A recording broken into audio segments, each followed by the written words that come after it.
Okay, so this is the programme for today that's just appearing on your screen. Can I just remind you all that, as with all GeogLive webinars, we will be recording this today.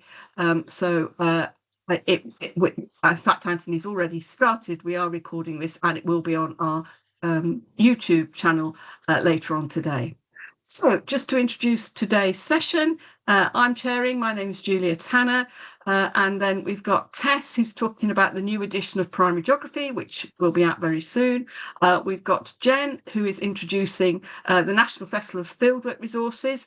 National Festival of Fieldwork is a month-long festival of fieldwork, happens every year in June, sponsored by the Geographical Association, free for anybody to join in and to use the resources, also for free. Then I'm very pleased to say that today we have two great examples from practice.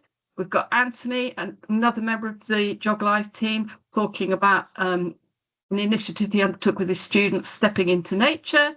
And then Sally Jenkinson, another member of the team who works in the school in Cheshire, who is going to talk us through how they have developed a fieldwork progression framework in her school. Throughout the session, you're going to find some activity recommendations. Some of these are directly related to the National Festival of Fieldwork. All of them are related to fieldwork in general. And as always, the GeogLive team are here. So there are people in the background making certain everything works. Thank you to all of those, Sophie, Steve, Kate. And of course, the GeogLive team is a subset of the Early Years and Primary Committee of the Geographical Association. And we're very pleased to have other members of the committee here with us today. Right, thank you, Anthony. If we could move on to the next one. So just to remind you again that we are recording for anybody who's just joined us. And can I ask you all, please, to turn off your microphones and to turn off your cameras while we are in session. You'll by all means put them on at the end when we get to the Q&A section. But if you can keep your cameras off and microphones off when somebody is presenting, that helps avoid any trouble with the IT. Okay, so you can see here there was, oh, sorry, could you just go back for a minute, Anthony? I was just going to point out that we do have a Blue Sky account. You can see it on the screen. This is the Early Years and Primary Phase Committee. You can find us on Blue Sky and you'll find lots of information there. And moving on, Anthony. So just a reminder, we always say this at the beginning of each session, we are very happy for you to share our ideas with other people, but we would be very grateful if you do share them with other people, that you acknowledge us as the original source, both the GeogLive team and also the individuals who have put together the presentations for today. And technically, all copyright does reside with EYPPC and all the individual contributors. Thank you, Anthony. A few weeks ago, we had a fabulous annual conference, the Geographical Association annual conference. It was at Sheffield City College. First time we've been to that site. It was a very successful conference. There were lots and lots of great inputs, workshops and lectures and practical fieldwork activities for all primary teachers. But just to point out to you on the screen, we've got 4 of the big lectures. All of these are available for you to download. And of course, I highly recommend Helen Martin, who did the primary keynote this year. Helen is a recently retired primary head, and she's also chair of the Early Years and Primary Committee of the Geographical Association.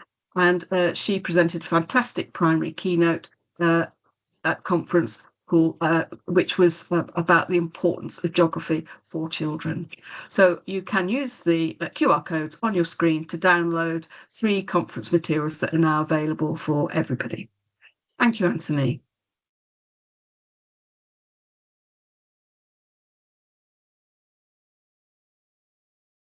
Is it one last?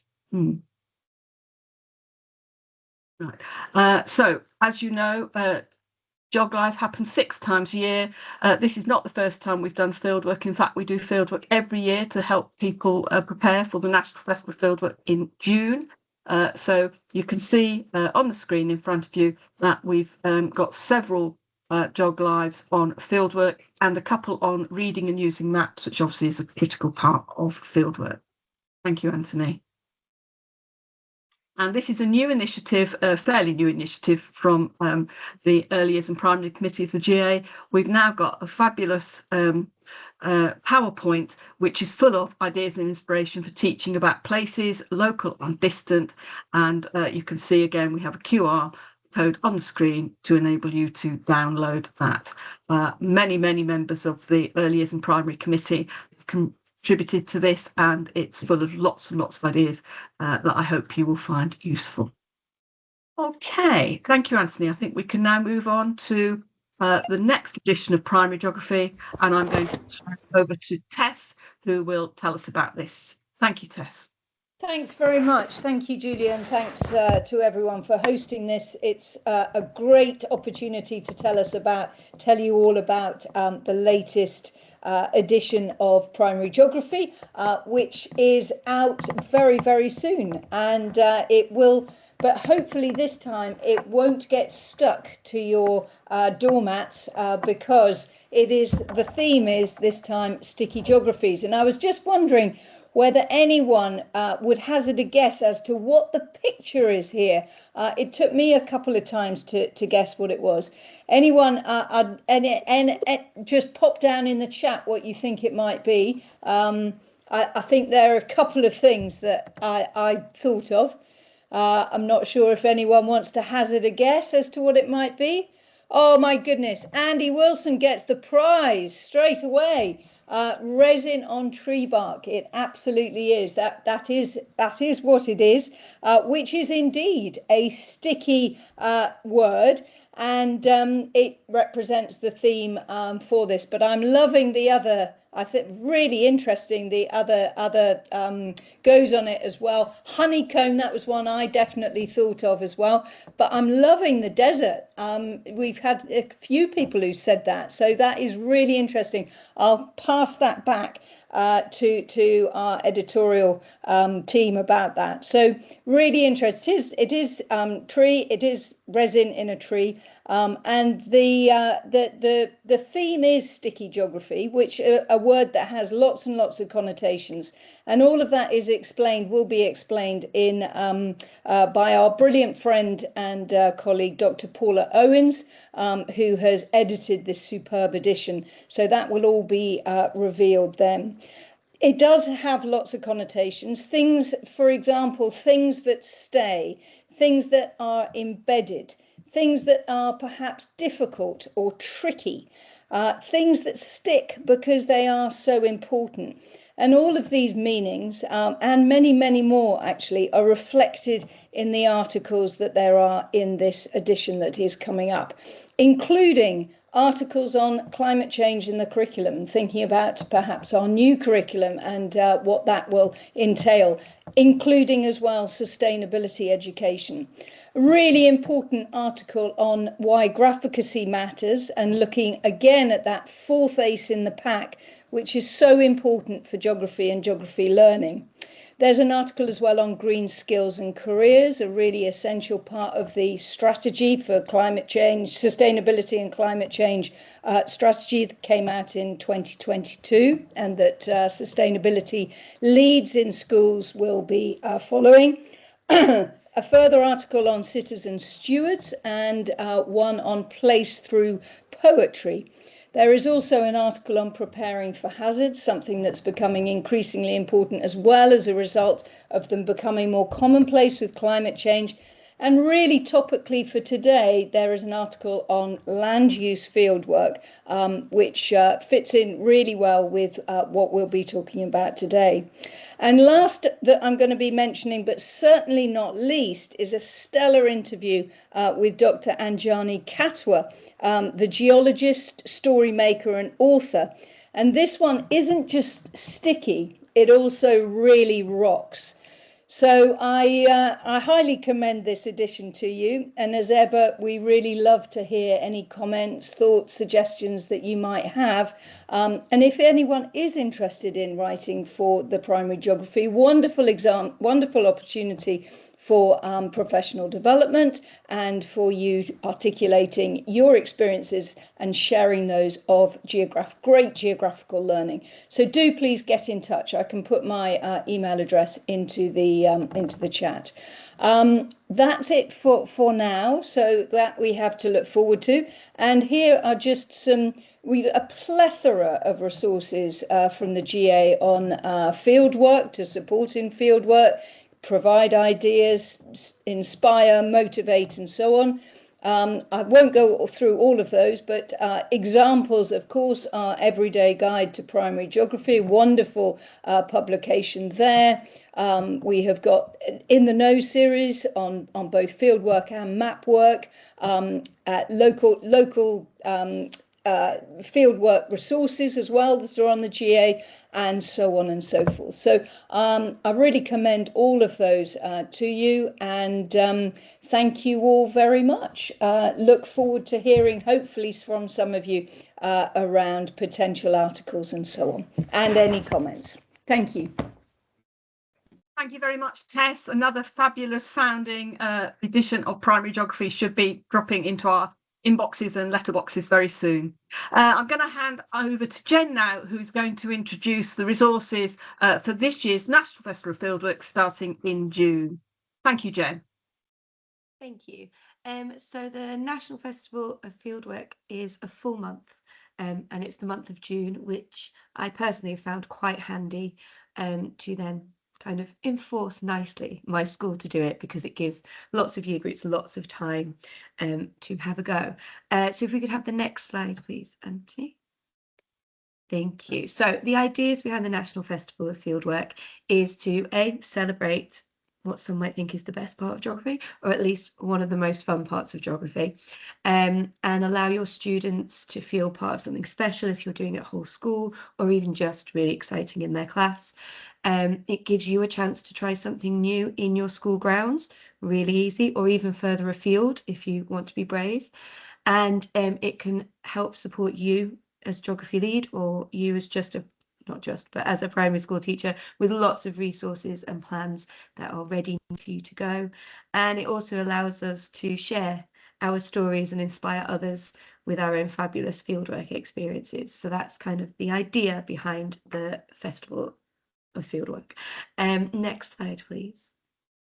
So if you go on the GA website, there is a dedicated National Festival of Fieldwork section. It's open to everyone and it is free. It includes examples of activities which can be carried out in any locality. You can download free certificates for both pupils or schools as a whole, which we know they love. And the link is there, as well as the QR code. And it is all free, so it's all accessible and free. Next slide, please, Anthony. So what can you do with this? Well, we would love you to get involved and do some field work with your children. And then when you do, if you could let us know how many students were involved, any photos you've got, or examples of work that your students have done, just sharing your experience and any top tips you might have, either for initiating it in your school, a particular session you tried, maybe some do's and don'ts if you're using some interesting materials. And if you do that, if you could email us at info@geography.org.uk, or use the hashtag National Festival of Fieldwork if you put it up on social media. Thank you. And the next slide is some lovely pictures of people doing fieldwork. If that doesn't make you want to get out there and do it, I don't know what will, because all of that looks much more fun than being sat in a hot and stuffy classroom with an interactive whiteboard that probably doesn't work. And again, the QR code is available for you there as well. You can also find these slides on the GA website on that same part. Next slide, please, Anthony. So if you have been inspired to have a go, this is just a little example of something I tried out, and then it's turned into a whole unit of geography in my school. So this is with year 1. And they design a habitat and they decide where to locate it on the school grounds for either a squirrel or a hedgehog, because their class names are squirrels and hedgehogs. So it initially started with just them investigating where a squirrel or a hedgehog could live in the school grounds. And as I said, my year one staff are wonderful, and they've run with it and made it into a whole unit as well. And this is now a very quick run through of that unit. So they initially learn about hedgehogs or squirrels, depending on their class, and their habitats and interesting facts about them, which is a great way to learn more about their class name as well. And then they explore the school grounds from either a squirrel's perspective, so higher up, or a hedgehog perspective, lower down. Here you can either go out and take the photos yourself, or you can get the children involved and them taking the photos as well. Up to you and where your stress levels are at this point of the year. Then the next lesson, they look on an aerial photograph and decide 3 or 4 locations where they could build a habitat for their animal. And we can see that example there on the side. So that's my school, taken from Digimaps aerial photograph. They choose 3 or 4 locations, and then the actual field work is where they go and explore the sites they've chosen. They look at the pros and cons, they come back, have discussions, they might take photos, do some field sketches. You know, the world is your oyster with this activity, really. They might sit and just listen for how noisy it is, what sounds they can hear. Sometimes they go out at different times to see, actually, I want to pick this location, but will the children, when they're out at playtime, bother them? Probably. So do we need to find a better location? And then they choose a location, for their habitat, and then they get to create an actual habitat for their squirrel or their hedgehog with a nice crossover with DT there. And that was an idea I'd read on the GA website for fieldwork. It was a while ago now, but it was something on habitats that we did for the Festival of Fieldwork in the past. And as I've said, it's created an entire unit of geography, which the year 1 team love teaching and the children love doing. So hopefully that has inspired you to have a go this June. Thank you. Thank you very much, Jen. That's a really inspirational example there that is easy for people to replicate in their own surroundings, I hope. So thank you very much. So first of all, a year 1 example, and now going to the other end of the age range, Anthony is going to introduce an example from his trainee teachers. Thank you, Anthony. Thanks, Julia. Hi, everybody. So beaming in from Southwest London, the University of Roehampton, and I'm going to do very little speaking because my student teachers from last year who've graduated and have got jobs in school, they're going to be doing most of the teaching. So you're going to be mainly hearing from 2 geography specialists who did a final module on their undergraduate degree, and they called it Stepping into Nature, and they were thinking particularly about working with art and nature, and there's lots of aspects of sustainability as well within this. It might be worth, while you're listening to this, just googling the artists that they looked into, somebody called Claire Celeste, because her work on biodiversity and the outcomes that they did, you can see in the bottom left hand corner, and what we're going to be working towards. But it's important for you to see their thinking, their curriculum making and development that they did over the course of pretty much a week when they went to do this project in one of the local schools. But I'll stop talking and I'll stop sharing, and I'll just head over to a video recording of them that they made just before they left us last summer. I've been waiting almost a year to play this video, but this is just their kind of in action thinking about what they did, and I'm hoping the sound will come through as well. I will stop it on the odd occasion and pitch in, but otherwise it'll be pretty much up to them to speak. So hopefully this is a useful insight. Hello everyone. We're here today to present our Stepping into Nature project. So this was part of our wider curriculum 4 assignment, which was actually on art, but it has a heavy focus on nature and sustainability, which is why we've been asked to present it again today. So as you'll notice, there are only 2 of us here. There were 7 of us working on this project, but unfortunately some people couldn't be here today. So we just wanted to recognise all the hard work they've put into this as well. So the lesson sequence consisted of 4 lessons. So the first lesson was critically analysing and evaluating the work of an artist. So this provided the theoretical knowledge and the context that children needed for the day. So as you can see from the national curriculum, this is the national curriculum for art, not for geography. But one of the points is to learn about great artists, architects and designers in history. We felt that this wasn't particularly reflective of children now. because history suggests they're not alive anymore. So we actually chose to go with a contemporary female artist called Claire Celeste, who, as you'll discover, has a heavy focus on nature and sustainability. So the first thing, as children came into the classroom, they had pictures of Claire Celeste's artwork, which you can see on the right-hand side of the screen, on the table. We gave them no prior context, and we asked them, what do you like about it? Who do you think made it? What don't you like about it? Do you think it's just to look pretty, or do you think there's a meaning behind it? Just to gather their initial thoughts, because this was a class that we'd never been in before, so we had no idea of the children's prior knowledge.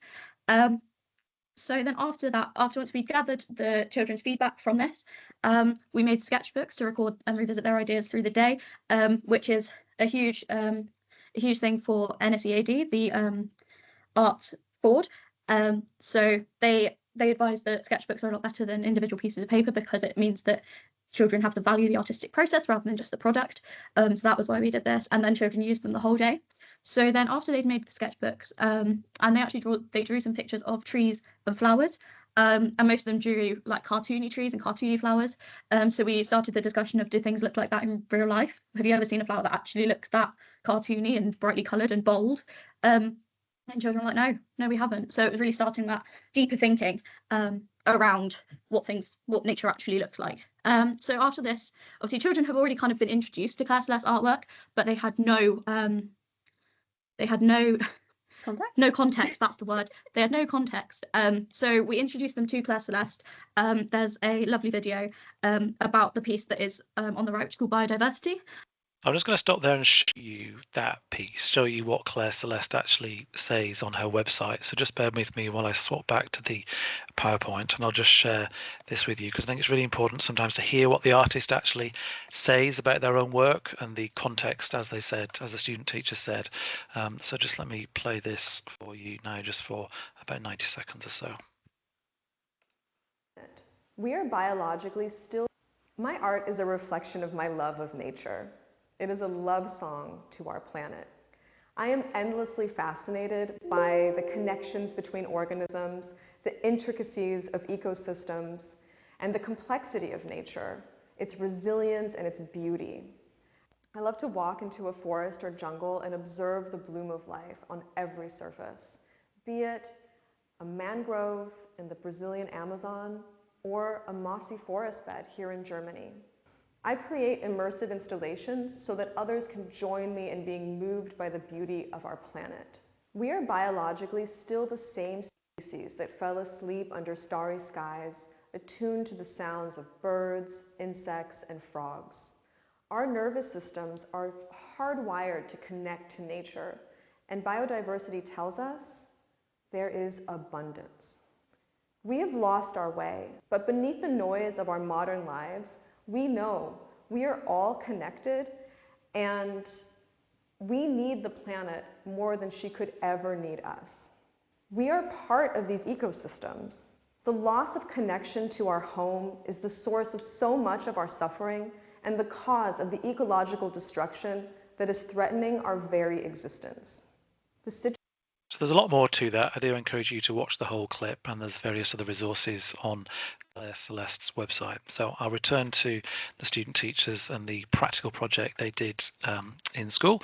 So you can see the sorts of approaches that they then took once they were doing those sketchbooks, and importantly the field work that they actually did when they went outside to use this approach in a London context. So just let me double check I've shared the sound, because you need to be able to hear it. Here we go. So the whole point of this artwork is Claire Celeste's focus is on sustainability and inspiring people to look after the earth. So hers are all inspired by places that she's lived. So biodiversity is inspired by Brazil. And we decided that we were going to look across the day at things that we value about nature in the local area, and then use these to create an immersive installation in the style of Claire Celeste, with the aim of having the same impact. So Claire Celeste wants people to care for the earth. We also want people to care for the earth. So there were kind of the dual intents of the artistic intent, as well as the geographical sustainability intent. So then in the plenary of this lesson, children looked at the same photos as they did at the beginning. However, with the context this time, they were able to zoom into the specific details of the art, and they became art critics who reflected on how the images made them feel. And because they had more of this context, they were able to look at it and go, oh yeah, I would be inspired to look after the earth. So this is a key link to the Sustainable Development Goals. So there's 2 quotes from Claire Celeste in the green boxes on the right, which were really the inspiration for the project. And it's intrinsically linked to Goal 13, take urgent action to combat climate change and its impacts, and Goal 15, to protect, restore and promote sustainable use of terrestrial ecosystems, sustainably manage forests, combat desertification, and halt and reverse land degradation and halt biodiversity loss. So these were intrinsic to us. They're completely, they embody what Claire Celeste was aiming to do. And with this kind of contemporary context, children felt like the art had a purpose, and that really carried through the rest of the day. And it's worth just pausing to read those quotes to you. Growing up in Brazil, I had the ocean, rivers and jungles as inspiration. My earliest and most formative memories are of lush, humming tropical ecosystems and the encroaching industrial landscapes of Brazil's cities. Now, few of our children will quite have that in their foreground and that in the background, but there is still plenty in our local areas, in the local fieldwork that we can do to try and bring that inspiration, that extrasensory inspiration. And then the bottom quote is all about that immersion of audiences in the splendour of nature's beauty. And what Claire Celeste is trying to do is to inspire that deeper reverence for the earth and a commitment to its preservation. So the impact of this lesson, you can see pictures of the children working through various stages of the lesson. So they made the sketchbooks and they were able to reflect on the importance of close looking when creating artwork in the style of Claire Celeste, which is very realistic. They were able to reflect on Claire Celeste's work, what they liked about it, what they disliked about it, so more in the artistic sense, and also about the impact of nature. They were also able to reflect on the impact of nature in their own lives. So whether that's they really love the flowers on the school grounds, or they really love the trees, what they would miss. So yeah. And then we moved on to lesson 2, which was to use the local area to gather ideas and inspiration. So this part involved mainly going outside into their playground and seeing what they can find in their local area. So we implemented this in different stages. So my first thing I wanted to do was create a class charter all about respecting wildlife, being respectful outside. So talking about, should we pick the flowers we see, why not, which pupils could give really thorough answers about how it affects the ecosystem, how it affects the plant life cycle, and so on. We then did a bit of input about being nature explorers, focusing more on the art techniques we wanted to use, such as scale. And then we moved on to the exciting bit of actually going outside into the area. And we were very fortunate that the school had an amazing outdoor area, a lovely little forest school. They had a little allotment section. They even had a little farm there with ponies and goats, which was wonderful. So the children got really rich experiences of actually seeing the nature. They had a little pond there, some flowers, some strawberries. There was a lot that they could go and reflect on and have a go at trying to draw it realistically. And again, just to read and focus on that quote there that the student teachers had about visual literacy. Tessa mentioned earlier on about graphicacy. The viewer is an active and subjective being because it's acknowledged that his or her background, experiences and interests contribute to his, her interpretation of what is seen and understood. So the person who's doing the viewing is an active participant in this. So it's a really interesting perspective to consider whether the height or the age or the stage of experience of your children actually will make a difference to what they actually can see or experience or draw. After spending probably about 15-20 minutes outside, we could then go back inside and reflect on what did they draw. We could swap sketchbooks and see, is there anything that's similar or exactly the same, to which they noticed that although they can draw the same flower, it's not identical. All flowers are different. There's something that makes them change slightly, or even in the artistic techniques of no two drawings are the same. So then the impact of actually going outside is that the children were really engaged with the lesson. So they were inspired by their own local environment. It was important to them. It was really relevant. It wasn't this abstract place far away. They could go and have a really close look. The active teaching we did led to ownership of their work, so making their own sketchbooks, recording their own findings in their own playground. It kind of held them responsible for their own learning. And then, the third impact we haven't actually covered yet is when we came back inside, we had planning time for our project in the afternoon. So this planning time allowed them to explore the materials we'd use effectively. So when it came to creating what they find, they knew what they wanted to use to represent it and why. Then we moved on to lesson 3, which was to use the observations and create representations of nature. So to do this, we had a carousel of activities, which you can see on the screen. So we had soft pastels, craft materials, watercolours, magazines and photographs. So this allowed children to explore a variety of materials, techniques and methods.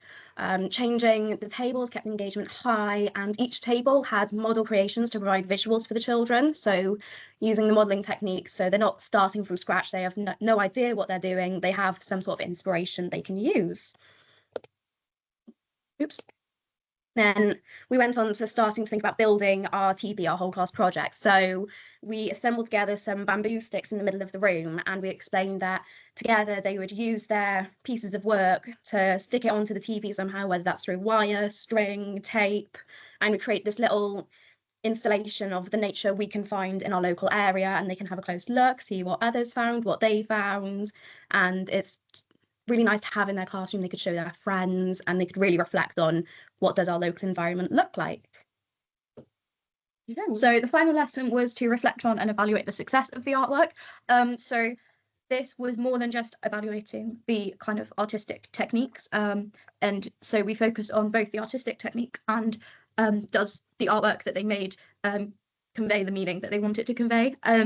So just at the bottom, you can see some of the sentence terms we use with children. So all the children had an opportunity to go up and look at the TP as a whole, and then they were able to come back and with adult support. Obviously, there were 7 of us there, so there were 2 adults per table, and we supported them to write down their reflections on the artwork on a leaf template. So this was more about, I like this one because they've used pastels really well.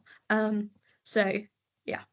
And I believe it's going to work. Yeah, so here's a few examples of the leaves. So I worked hard, but I needed more time to work. I like other people's because it had bright colours. I like this flower because it's really detailed and really pretty.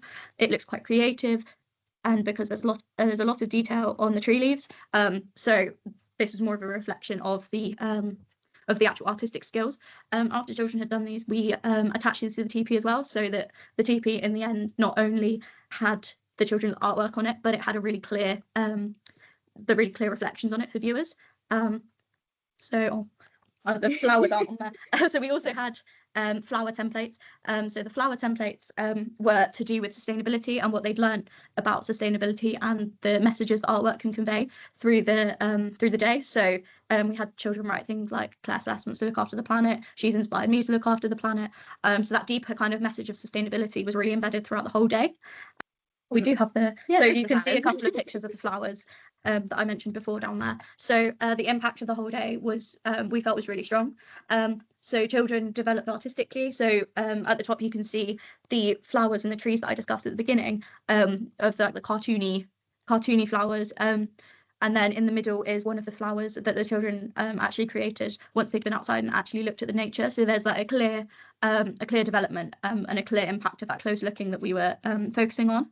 The children obviously participated in self and peer reflection of the artwork, which was really beneficial.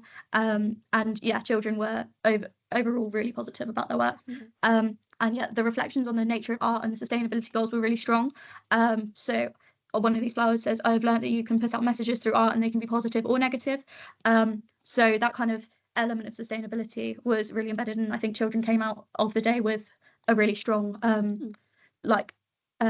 appreciation for their natural environment.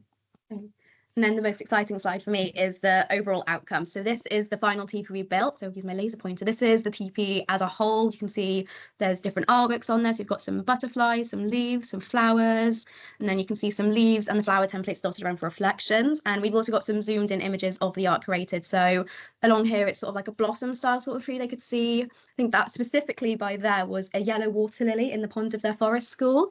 And then over here, you can see a lovely, like, realistic drawing of a rose they found. It's not the cartoonish depiction we saw at the beginning. They really look closely at it to see what does it actually look like, and then they conveyed that in a lovely way at the end. Yeah,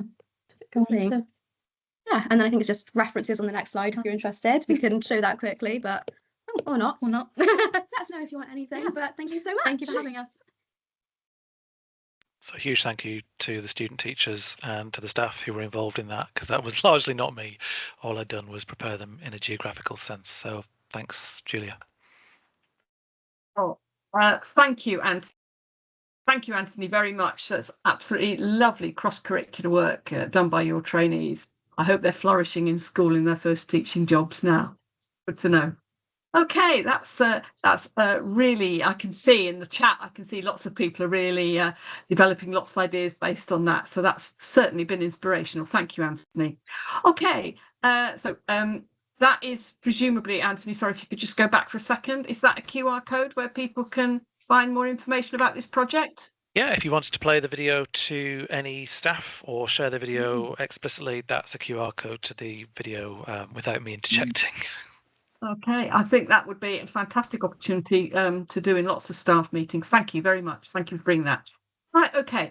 So I'd now like to hand over to Sally, a member of the GeogLive team, who's going to talk about how she has built progression into the fieldwork activities in her school. So over to you, Sally. Great, thank you, Julia. Yeah, so I work in quite a large 3-form entry primary school in Manchester. And our children, we try to provide them with opportunities to engage in fieldwork within their units of study. But when you audit the curriculum requirements published by the Department for Education documents and then the recommendations put forward by Ofsted and then the geography associations, there are an awful lot of boxes that need ticking.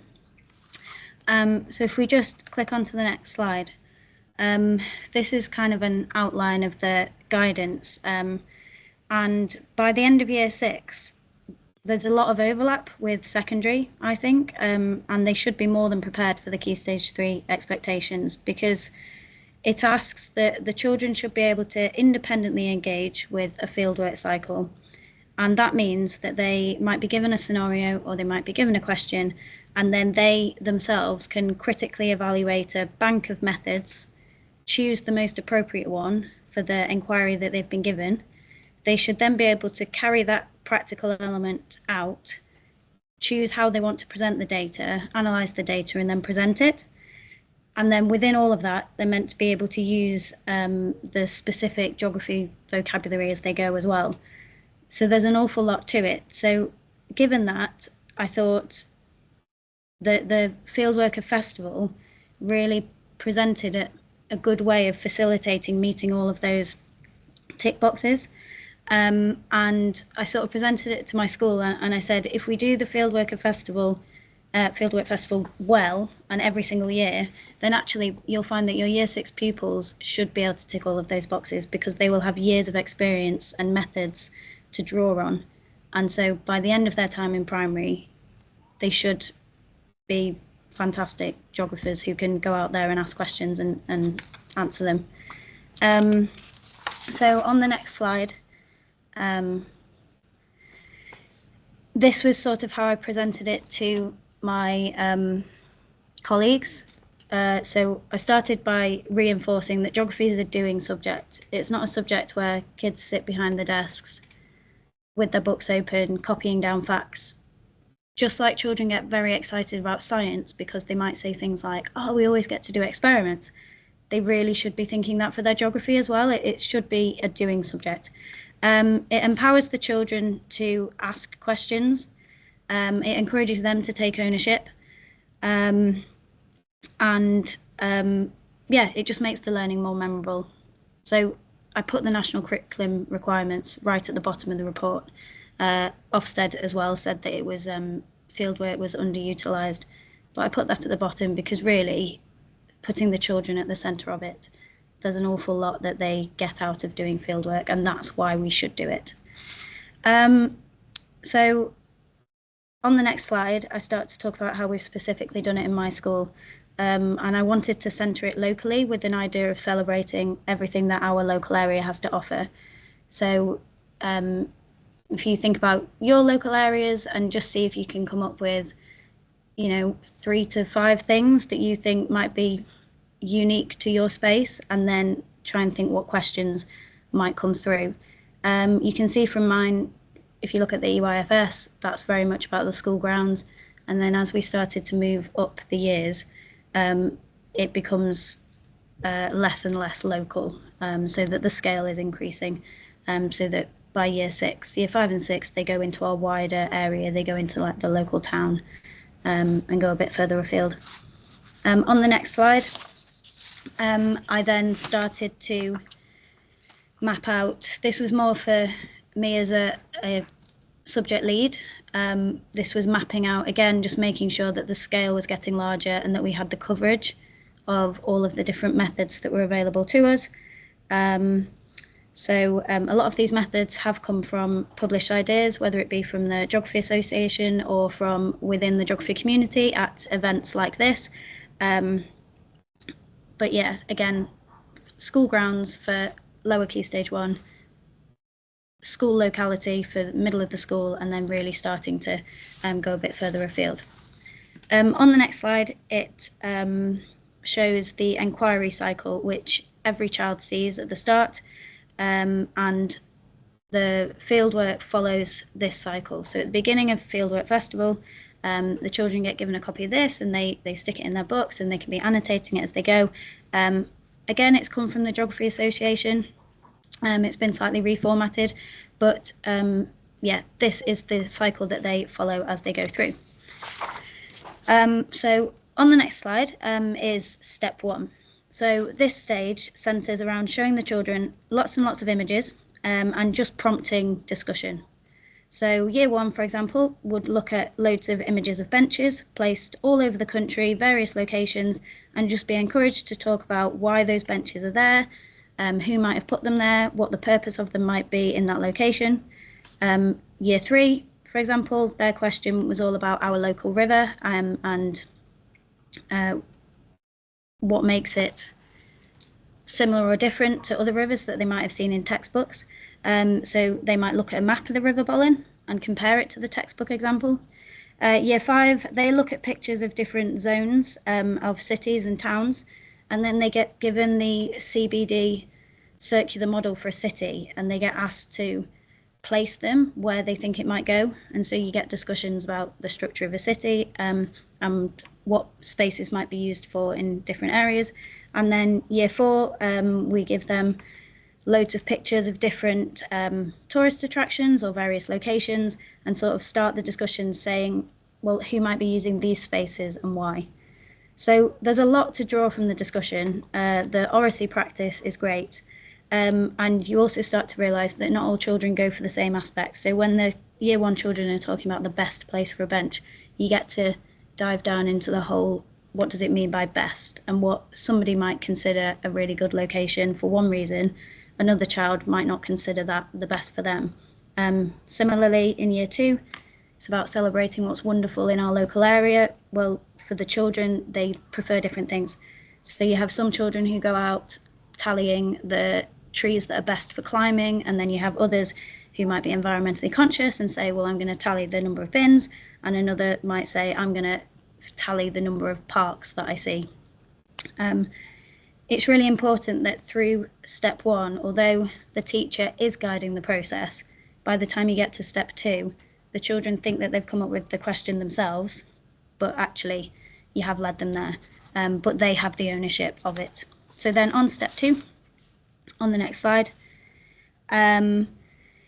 this is then when the children need to choose their methods. My suggestion to teachers was sort of, I provided them with sort of 2 to 3 methods, and then I said guided based on what questions their children might have landed on or where they feel their children was going with it. You know, definitely go for one method, maybe trial a couple, but then spend most of the time on one. But you might be able to do more as the children work their way up, and of course as you get to year 6, you might let the children choose a method and go out and have different groups doing different things. But it very much depends on your children and how you want to run it. These are the sorts of questions you put in front of the children. What are we going to measure? How will we measure it? How are we going to make it accurate? How will we make it safe? And you also need to make sure that the children are involved in the risk assessment part of it. Again, just so they've got the ownership, but also just so they're really aware of what the risks are and yeah, you can take them out. So on the next part, they go out and they collect the data. I think the bit to sort of note here is what actually counts as fieldwork, because I think for a lot of teachers, and I'll say it again later as well, I think a lot of teachers are quite nervous at the thought of fieldwork. They think it requires loads of complicated equipment, lots of time, you know, multi-step methods, and it's going to be really hard to control 30 children through that process. But as soon as teachers realise that actually just doing an annotated sketch or taking some photos and giving an oral commentary about what they've taken a photo of and why, or recording a sound, or just responding to environment, just standing in a place and sharing how they feel and what they can see and what's similar and what's different, that counts as fieldwork. So there's quite a lot of options that can be chosen from. On the next slide, I've just got some photos of sort of different things that we do in our school. So our year ones have been out and done sound maps. So that's based on both direction and distance. So they stand in a spot, they do 2 sites, and then they stand there and they write down or they draw. If their words aren't developed enough, they might just draw what they can hear and roughly where they can hear it. Year 2 go out and do a tally chart of different things that they see. Year 3 have a go at measuring the speed of a river by dropping sticks and using a stopwatch. Year 4 go out and do Gilbert's 8-way thinking, and then they also talk about human and physical geography methods as well, because they go to a National Trust place and they're trying to figure out who's using the different spaces. So year 4 they choose 3 sites in the National Trust place, and then they do their methods 3 times to get a really good idea of like what that place is like to be in, and therefore who might target that place or who might prefer to be in that place if that's where they were going for the day. Year 5 do a transect from our school into the centre of town, and they stop at various points and they again just look left, look right, and sort of colour code a transect for how the land is being used, what type of buildings they can see. And then year 6, last year we used the data loggers and we used quadrats to try and get some kind of measure of biodiversity in different spaces around our school and in our local area. Yeah. So the next step is to analyse and communicate. For the children, I just sort of say to them, this is drawing the full sentences out of them. So go back to the original question and then give them sentence stems and just get them to then put their data into full sentences, so that they realise, oh, I asked a question and now I've answered it. You can widen the investigation out again. You can ask more questions. You can look for patterns and try and explain them. And then the important part as well is communicating it, because it gives the fieldwork purpose. So this could be, could they write a letter to the head teacher persuading the teacher to buy a new bench for the school grounds and persuade them where it needs to go and why? Could our year 2 children do a poster, again celebrating what's wonderful about our local area, or where they think children should go after school because they found the best park? Our year 4 children create a sort of flyer for our local National Trust site, and then I got in touch with them and asked if they wanted to see them, because what they did was they did the 3 different locations and then in a sort of persuasive style said, and you know, if this is the type of person that you are, you would really enjoy this space, but if you're seeking a more quiet location, we recommend that you try this part of our grounds. It just gives it purpose. It makes the children feel like what they've done has really led somewhere and is also being celebrated. And then the final part of the inquiry cycle is the evaluation, where it might have been happening all the way through, but it's the idea of looking at what's been done and deciding if that was the best way to do it, or if you've encountered any problems that need fixing next time. So for example, the National Trust site in year 4, they visit on a weekday, but the children often point out that at the weekend it would be very different, and therefore it would be really good to go and do it again at a weekend. And these kinds of comments help the children to then realise that they're in a cycle, and that once you've done the evaluation, you can start again. You can then say, right, well, who would like to use this site at the weekend? Or would there be people who would prefer to use it during the weekday compared to the weekend, based on the results that they find? And I think the evaluation is often a step that might be missed, but it's a really useful one for finishing it off. Yeah, so then the final slide are just sort of some tips about how it can be managed, because it's not easy. There's so much on the school timetables. There's lots of conflicting advice over, you know, what needs to be done when. But as I say, I think for the geography tick boxes and to get the most out of your geography curriculum, and for the children to have that chance to apply those more physical, practical skills, having Fieldwork Festival in June is, in a way, it's just a golden opportunity. It's that chance to tick all of those boxes and make an event of it, and make an annual event of it. We're coming up to our 3rd or 4th year of it, and it's really nice because you can now say to the children, oh, what did you do last year? What was it you did in year 1? And you can see that the children, with a bit of prompting, start to then, you know, their eyes light up and they say, oh yeah, well, we did this, and this is where we went, and this is what we did. So have a look in the school grounds, have a look in your local area, decide what there is to celebrate. Have a look at your timetable in June, and then try and offer time through your geography curriculum. So I did need to adjust what I was asking of the teachers, and the summer units, I reduced them down by a lesson, or maybe even a couple of lessons for a couple of year groups, just to make time for this.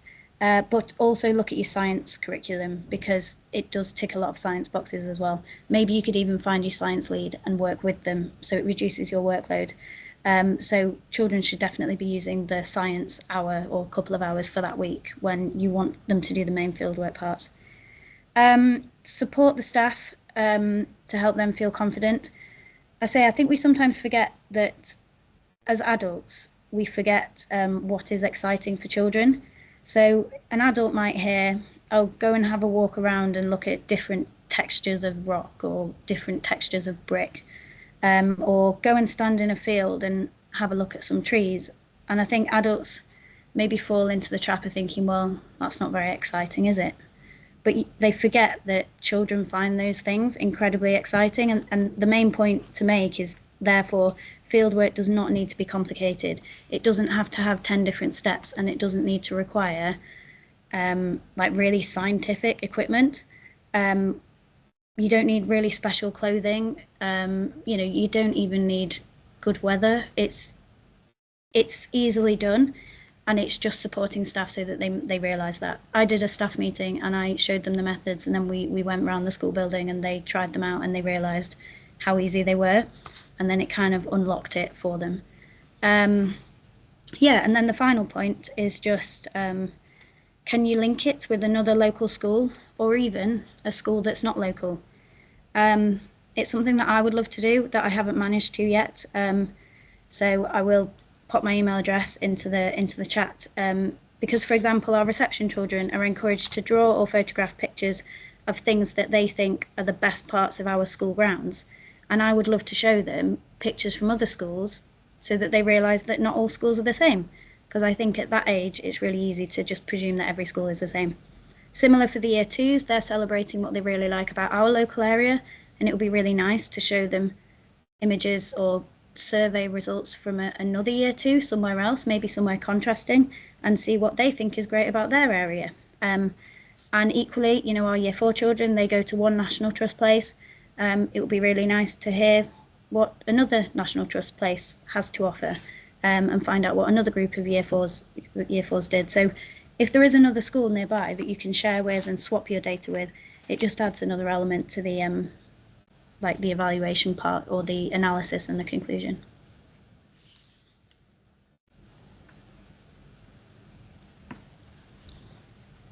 Thank you very much indeed, Sally. It's absolutely brilliant as an example of work that you have done in your school. And I can see from the chat, lots and lots of people are finding it really, really helpful. It's absolutely great that you and Jen, both of you, emphasise not only looking at fieldwork through the children's eyes, are also thinking about how you can support your colleagues as a subject leader. I think that's a really important aspect of the role, which clearly both of you are really good at.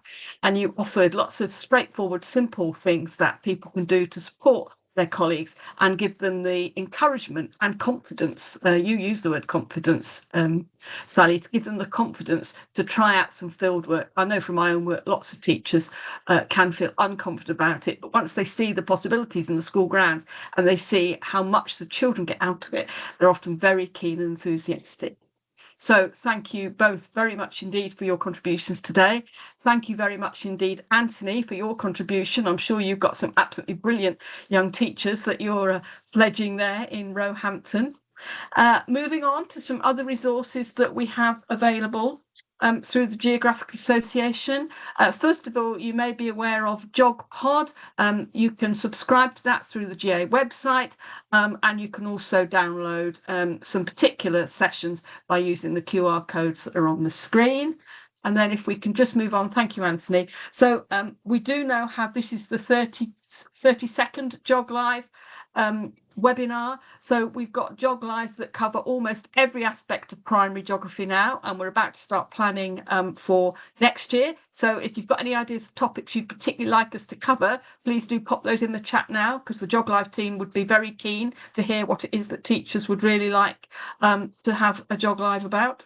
So we've got lots of support for subject leads, as you can see on the screen at the moment. And if we can move on, Anthony, we've also got lots of support around particular topics, particular aspects of physical and human geography. And we try each year to do a mixture of some subject leadership themes to support all of you in subject leader roles, but also to do some sessions which are about specific aspects of geography. We try to choose those ones which we think people might find particularly challenging, or which we know people find particularly challenging. So you can see on the screen, you've got some of the ones that we've been asked for in the past: rivers, migration, volcanoes and earthquakes, energy, cold landscapes. So there's a whole, there are 32 altogether, and you're very welcome to look at any of them, which you can find on our GeogLive YouTube account. Okay, so the next session will be on the 10th of June. It'll be GeogLive 33. I'm afraid I can't give you any more details at the moment because it remains a little bit unknown. We are very much hoping that the proposals for the new National Curriculum for Geography at Key Stage 1 and 2 will be published in good time for us to prepare a really helpful briefing for all our viewers, so that you'll be able to start thinking about what you're going to do in your school to meet the requirements of the new national curriculum. More details of that will become available. We'll be publishing them on our social media platforms and accounts. Put the date in your diary. It's the 10th of June, 5 to 6 o'clock, and we will be here presenting a briefing about the new national curriculum for geography in primary schools. Okay, GeogLive team, I can see there's lots going on in the chat, although I can't read it while I'm talking. If there's anything that anybody thinks we can pick up on and answer now, please let me know.